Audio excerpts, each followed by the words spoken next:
Hello everyone, and welcome to the Commercial Awareness Compass, your weekly guide to developing commercial insight that goes beyond just the headlines. Each week, we take one major story and break it down to help you progress through 3 levels: beginner, intermediate, and advanced commercial awareness. Whether you're just starting out or already have some understanding, this program is here to help you think like a commercial lawyer. By the end of today's session, you'll have practical insights that you can use in applications and interviews. So today we're focusing on a subject that is kind of at the top of many boardroom agendas. So that's sustainability in the built environment. Nearly 40% of global carbon emissions come from real estate. So how buildings are designed, used and regulated is now a key issue for investors and developers and lawyers alike. So I'm Daniel Shepherd. I'm a law conversion student and a future trainee solicitor. And today I'll be joined by today's guest, Daniel. Would you like to introduce yourself and just a little bit about your background? Hi, yes, certainly. So my name is Daniel Bernand. I'm a partner in the commercial real estate team here at BCLP.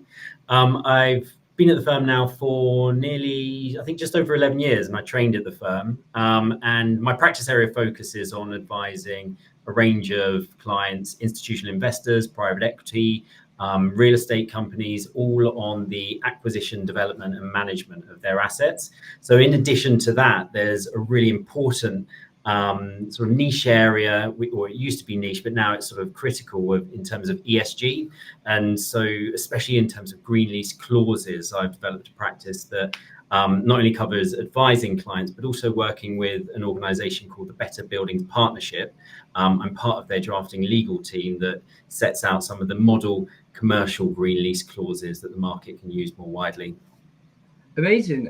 We very much do like ESG and discussing ESG on the podcast. So, but for those that are new to this, what exactly is ESG, and why has it become such a big focus in commercial real estate? I think it's a good question, because I think ESG can end up meaning different things to different people. For some people, it almost just seems like what CSR used to be, corporate social responsibility. But I mean, the acronym, it stands for environmental, social and governance. And although it means different things to different people, it sort of broadly means the factors, frameworks and kind of considerations and principles that are used when you're measuring an organization's environmental and social impact. But it's not just sort of in a business context. It's not just for, you'll hear it a lot, especially when you're talking about investments from a financial perspective, but you hear it a lot more in the market now relating to suppliers, down the procurement supply chain, employees within an organization, as well as sort of general public considerations as well. The second part of the question, why is it important to real estate? It's one of these things that's been around for a long time. I mean, we'll talk a little bit later about green lease clauses, but they've been around for, over, since 2009, we had sort of the model green lease clauses that came out. So they've been going around for a long while, but I suppose the question is, why is there so much more interest in it now? Not just sort of interest in the real estate sector, but it's also sort of elevated, not just to a boardroom level, as you say, but also a political level. And in some jurisdictions, it's become a bit of a political football. And I think specifically, though, looking at the real estate sector, I see there's a number of key trends, policy movements, and public shifts which have all kind of culminated in ESG becoming a lot more important for the built environment. I think, firstly, as you say, built environment, it accounts for a huge amount of carbon emissions, sort of in addition to the kind of overall carbon emissions. When you think about concrete alone, just creating concrete, they say is about 5 to 8% of the world's carbon emissions, just from that alone. But I think there's sort of stepping back, there's a lot more transparency now, and a lot more detailed requirements for organizations to provide data in terms of their ESG performance. And through certain regulations which require disclosure and through reporting requirements, organizations are a lot more focused in terms of how they're collecting data and what the pinpoints are for measuring the data and what the levers are for them to be able to have an impact on their sort of results, i.e. the ESG results. I think ESG is moving into the boardroom as a key consideration. So we find, transactions which will be subject to kind of an ESG sign off. And a lot of our clients now are saying, ESG isn't just a tick box. They're trying to embed it through all of their decision-making processes in terms of good governance. There's a number of different legislative requirements. And I'm not going to say lots of acronyms, because the problem with ESG is you end up with lots of other acronyms. So I'll let everybody kind of Google, and they'll have lots of fun with TCFD, SCCR, SDR, SFDR, all of these things. But basically, they're lumped into, there's a lot more regulation now, which requires a lot more disclosure. Also, what's key in the built environment is, what's key to a lot of transactions is finance. And with products now like green loans or sustainably linked loans, which provide you with an enhanced rate depending on the ESG credentials or targets or KPIs that you set in relation to the underlying asset, that sort of prompted a lot of then asset owners to look at focusing on ESG and what they can do in terms of pivoting certain assets to improve the environmental performance of those over the term of the loan. Our government, and we'll talk about it a little bit later in terms of EPCs and the minimum energy efficiency standards regulations, MEES, that triggered a really big interest for owners of the built environment to kind of look at their assets and avoid what's known as kind of stranded assets. Then you probably hear everybody has a net zero target. Obviously, the government has sort of set this 2050 net zero target, and that's prompted a lot of other sectors to sort of look at what they're doing and how they can ensure that they're making the necessary changes to enable the path to net zero to be achievable. Then there's an interesting point about values. Dirty assets now can bring about something called like the brown discount, or you can get more money if your asset is really super environmentally efficient, and the green premium that's attached to that. So there is like an underlying business requirement why you might be more interested in ESG, but also occupier demands. The public, people are more interested in sustainability, and they demand a higher product, and that's the same for occupiers of the built environment as well. They want to use and occupy spaces that have a positive impact on the environment as well as the local community within which it's located. So there are a lot of different angles in which things are changing, and I guess obviously it's going to be changing quite quickly over time, as ESG is becoming more of a concern. But how does a real estate lawyer typically get involved in commercial property transactions, and how is that role changing alongside the changes in how sustainability is viewed? So there are lots of areas in which lawyers in general are getting involved. So, whether it's from a compliance perspective, financing, planning is a huge area as well in terms of, there's shifts in planning requirements to enhance biodiversity net gain and other elements which you might need to comply with in terms of delivering an asset. But specifically for real estate lawyers, and I suppose looking at my sort of practice area, there is a big focus on when you acquire a property, what is happening during the due diligence process. How can we advise our clients to ensure that the property that they're buying has any of the underlying contracts associated with that property will sort of fit with whatever the client's ESG strategy is for that property. So to break it down, I've had recently a client that wants to create a district heating network, which means that you're going to use renewable energy to provide all the heating to lots of different buildings. And they've wanted to know specifically, when they buy a certain asset, can they connect it to their district heating network? What improvements can they do for the building? So there's a huge piece on the DD. Then in terms of development, it's key to be able to advise clients, distilling what the client's ambitions are for the asset. So if it has certain building accreditation criteria, so it wants to meet certain standards, making sure we translate that into the contract so that the appropriate targets are set, either for the developer, contractor, or when you're working for the tenant, they can set the appropriate standards for the landlord.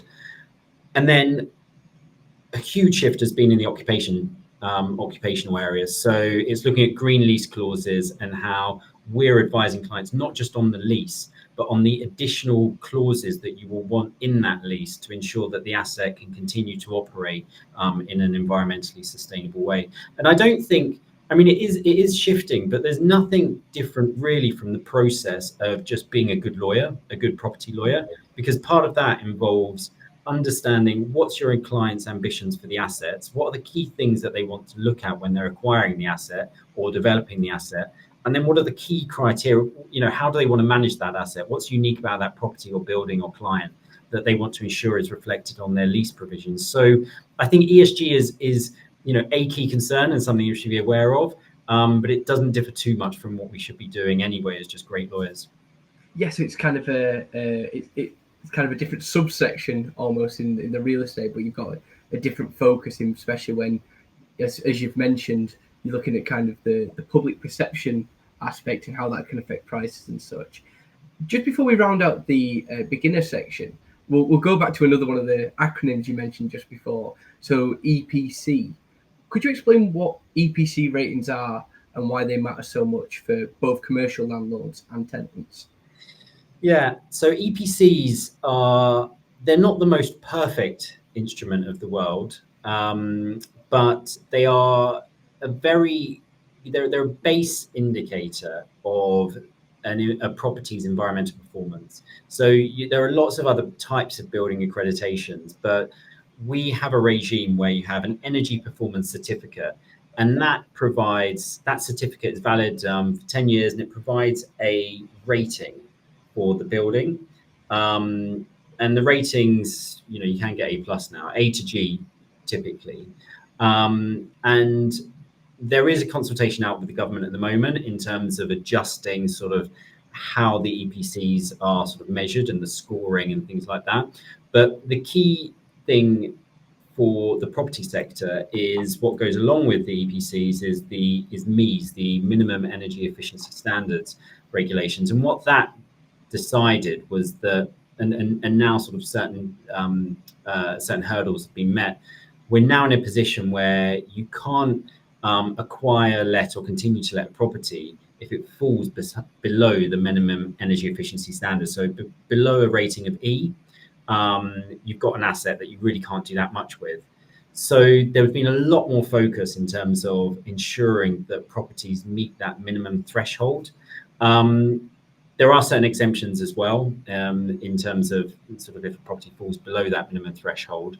And the other thing that's been sort of thrown up with the EPC regime and MEES is that there's a consultation out there at the moment for shifting that minimum threshold. So there's talk about, instead of it being an E at some point, 2030 or at some point in the future, depending on where the government actually lands on the consultation, that sort of moving up to a B. So really, really important if you want to buy, sell, develop or let properties, and also really important in terms of looking at what you need to do to a property to ensure that it meets that minimum threshold.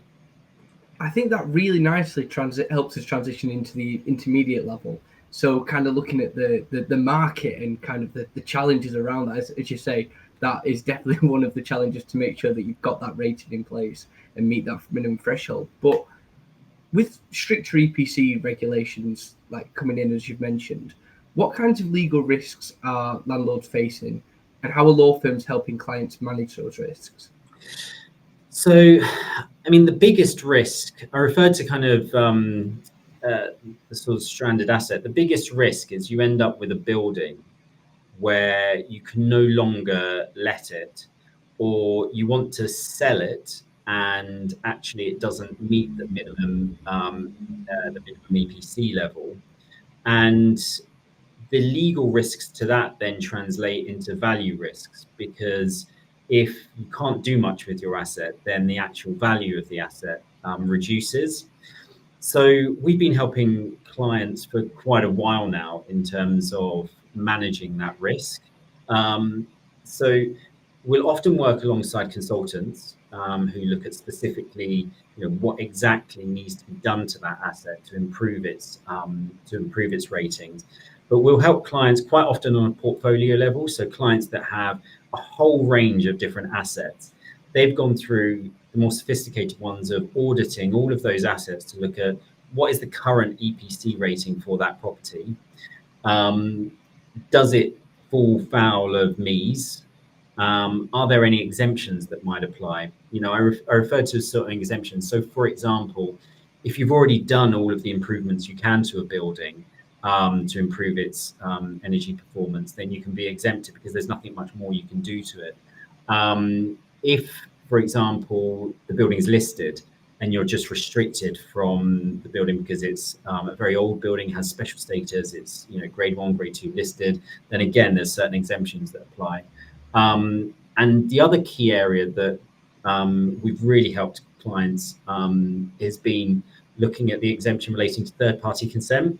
And that's where, if I need to improve the energy efficiency of the building, do I need the consent of somebody else to do so? And quite often that relates to the tenants. So I can't just go in and improve the whole building because I've got lots of tenants there and they have exclusive possession and it's effectively their premises. So if I can't get consent under the leases, then there's an exemption that applies. So lawyers can provide a lot of advice in terms of if an exemption applies. And then the step further, if the clients can do things, then you're into the typical kind of development constraints territory. So looking at the legal restrictions that may apply in terms of the asset for the owner to then carry out the improvements that they want to do. Have you found in practice that clients are generally proactive about addressing these risks, or do many underestimate them? It's a mixed bag. So me personally, my clients will be sort of institutional investors. They might be private equity firms that are very used to kind of dealing with property, and they'll have a whole host of advisors and consultants as well, and they will tend to be all over this. It's one of the key things during an acquisition. One of the first things that we ask for, what's the EPC rating? And in terms of the assets that they manage, again, for a while now, the MEES regulations have been out there, so those kind of clients are up to speed with it. But no doubt there'll probably be a lot of smaller clients, and especially, MEES applies for the commercial and non-commercial. So you've got the residential element as well, and you may well find a lot smaller landlords might not necessarily be as au fait with these regulations. So I guess you've got to understand where your client is at that time in order to best advise them to see whether they've dealt with similar situations before or whether this is completely new to them. The caveat to that, I'd say as well, is where obviously we deal with some investors that might be overseas investors. And that's where there's a lot more advice, especially if it's their first acquisition in the UK, is bringing them up to speed in terms of what the local regulations are within this jurisdiction. Yeah, definitely. So in the beginner section, you mentioned green lease clauses that are being used to align landlords and tenants with their sustainability goals. What do these clauses typically include, and what's the lawyer's role in shaping them? So I think going backwards, like the lawyer's role is always to understand what your client's principal goals are and be able to advise clients in terms of risk and what might be on the horizon or what they may or may not be able to do in the future, such that we need to reflect that in the contract drafting. The thing about a lease is it's not just a contract in time. Like when you acquire a building, that's just an acquisition contract, which will probably only stay alive for a relatively short period of time. With a lease, you could have an occupational lease that lasts, 5, 10, 15 years. But you can also have long leases that can be 150, 250 years. So you've got to really think hard and work with the client to understand what it is that they're trying to achieve from the property and what we can do to ensure that, those arrangements are going to be future-proofed.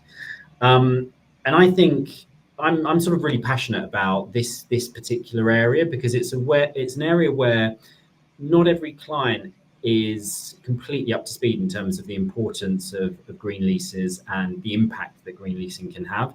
So it's one where you can really kind of help educate clients, and you can really steer them in the direction, because you'll have those clients that are really passionate and they absolutely know what they want in terms of green leasing.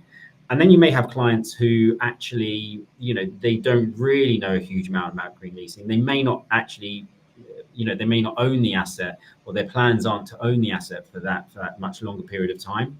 But that's where you can kind of really give them a steer and present some options to them, and really feel like you're having an impact in terms of what's going into the drafting. In terms of what green leasing covers, and I always sort of start before I say anything about green leasing, is it's not just what's in the lease, it's also then what's done in practice. So hand in hand with the leases, the client will have their own sort of sustainability management plan, or their own strategy for the asset to make those clauses come alive, because you can put them in the lease, but if everybody ignores them, then there's no point in having them at all. And they cover a range of areas. So things like cooperation, that's kind of like the cornerstone. And you can have everything from hard obligations that you will cooperate to identify environmentally sustainable initiatives for the asset, or initiatives which have a positive social impact, right to kind of very loose general wording, like you'll use reasonable endeavours to cooperate. But I think that's kind of your general catch-all that frames all of your green lease provisions. With that, then you have this idea, for example, of a forum. So some clients might set up a specific forum for the tenants, where they can meet regularly and discuss what their objectives are for the asset, what their current goals will be, and where they currently kind of sit on in terms of achieving those goals. The key thing for most green clauses, though, and the key thing for leases, like going back when I said that an important thing for clients at the moment is disclosure and reporting. There's the adage, if you can't measure it, you can't manage it. And a key thing to doing that is getting the data. And that's probably one of the most important things when you repeatedly talk to clients, when they talk about green lease clauses. It's that the first point is they need to get data, and data from their tenants. And that data covers energy usage, waste, utilities, water usage, all of that kind of good stuff that goes in and helps the clients also report on, for example, their carbon emissions. So there'll often be a clause relating to data sharing. Then you have a number of other sort of key provisions in there, things like waste. Parties going to work together to reduce the amount of waste, because we sort of said, obviously, there's a lot of carbon emissions during the construction of a building. But also, when you just think about the life cycle of a building, when you have an old tenant moving out and a new tenant moving in, quite often what happens is all of their fit out, so all the partitions, the doors, all of those are kind of thrown out, and then the new tenant brings in their new fit out. And so there might be provisions about trying to recycle and reuse all of those, all of that sort of debris and waste. But also then, if there are any other alterations during the term, or just actually the tenant's kind of day-to-day waste, that they'll try and recycle that where possible. What's become more popular now, and increasingly popular, is provisions relating to renewable energy. So, I mean, if you'd spoken about renewable energy 10 years ago, you'd have sort of thought it's quite hard to get a tariff out there that's a green energy tariff. But now, if you sort of arrange your own domestic energy provider, you'll be able to go with energy providers that can provide you with renewable energy or 100% renewable electricity. And so there's a similar trend for commercial buildings, where landlords will say to tenants, we want you to use energy that's from 100% renewable sources. And then there are other sort of provisions about doing what you can, for example, to install solar panels on the roof, or use the client's own sort of on-site renewable energy sources. The other one, then, probably the key environmental one, is alterations. You'll have a provision in there that sort of sets out what the tenant can and can't do. So making sure the tenant's not going to do anything which is going to then have a negative impact on the environmental performance of the building. And then one which I'm talking more and more with clients about is social impact. So that's specifically about how the landlord and tenant can work together to have a positive social impact. And by its nature, that can be a bit woolly. So whereas, with certain things on the environmental side, you can be very clear on what you want the tenants to do. I need you to use renewable energy, or I'm not going to allow you to have a negative impact on the environmental performance of the building. But when you get to social impact, that's a little bit more like, I'm, for example, going to try to implement programs and initiatives that have a positive impact on the local community. So you might not actually know what those initiatives are. So it might just be kind of, I'm going to cooperate with you on those. But where you do see clients kind of take a more firmer line is things like accessibility. So making sure tenants will carry out accessibility audits so that their properties can be accessed and are accessed for those who might be less abled. And you can also have, I've seen increasingly people trying to put in provisions about the living wage. So saying, when you employ somebody, we'll make sure that everybody's paid the living wage. Again, it can be quite tricky to negotiate those kind of clauses, but that's sort of in general, sort of the family of clauses that you generally see with green lease provisions. So now we'll move on to the advanced section and kind of look at the kind of long-term strategy in this. How important is kind of scenario planning or horizon scanning when it comes to long-term compliance? I mean, it's really, again, it's sort of, there's nothing different in the importance of this for ESG as it would be for any other key issues which are going to have an impact on somebody's asset and could potentially impact value. So we spoke before about how, because of legislative changes, you may have stranded assets which are going to impact value, but also those impacts there may be trends in terms of what occupiers want. If occupiers don't want to move into a building that has leaky windows and are really cold in the winter and too hot in the summer, then again, you won't get the best occupiers, so you won't get the highest rents, so the asset value is going to be impacted. So anything that impacts or could potentially impact on value is going to be important for our clients. And in terms of the horizon scanning, there's lots of things, especially that lawyers can advise on in terms of what's happening on legislative changes, but also then considering, especially when you have something like a lease, not just what is going to be market now or impact our clients now, but what could potentially impact the clients in 10 years' time. Because once you've agreed that lease, that's not going to change unless both parties agree to vary it. So you really need to not just look at what's on the horizon and coming up, but also really future think about it may or may not be on the horizon, but this could be something that happens in 10 years' time. And that's and I think the hardest thing for me is when I'm dealing with long leases that can be up to, say you've got something for 150 years. In reality, that's probably going to be varied at some point. But nevertheless, you've got to make your drafting relevant. So yeah, incredibly important for clients. And I think what we'll round out on, because obviously we've talked about kind of where things are going, and we've talked a lot about greenwashing on the podcast. There is like a growing scrutiny around greenwashing. So that's with companies overstating their ESG credentials. What are the legal risks here? And how do you help clients stay transparent and credible in their sustainability communications? So, I mean, greenwashing can mean different things in different contexts. So it can be things like just from an advertising and standards perspective, you have advertised something as being, very green and actually it's not been. So there's that element in terms of breach of what the standards of how you're promoting it. But then there can be key legal ramifications when you're looking at, especially in investments where clients have set up certain investment funds and they have invested in certain types of assets. And when they're raising money for those funds, they've advertised to those investors that the funds will be set up for a specific purpose. And there are certain sort of labels and categories of funds that have ESG criteria. So it may well be improving the environmental performance of the assets.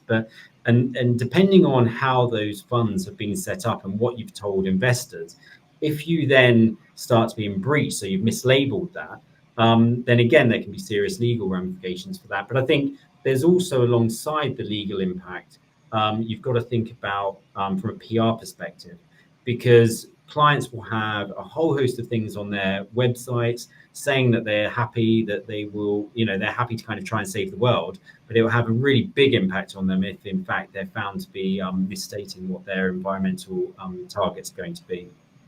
I think that really nicely puts on why this is such a strong topic to discuss in applications and interviews as well. Because obviously law firms, they're at the moment they're huge on trying to be more sustainable, more green, and I imagine in a lot of assessment centres, kind of the two routes that I've known people go down is one, people discussing AI, and the other, people discussing being green, more efficient, and so forth. So I think that really nicely reminds you not only how you as a client, how you as a lawyer are helping clients for their business sustainability, but also the role of a law firm and helping that law firm meet its own targets. Yeah, absolutely. Absolutely agree.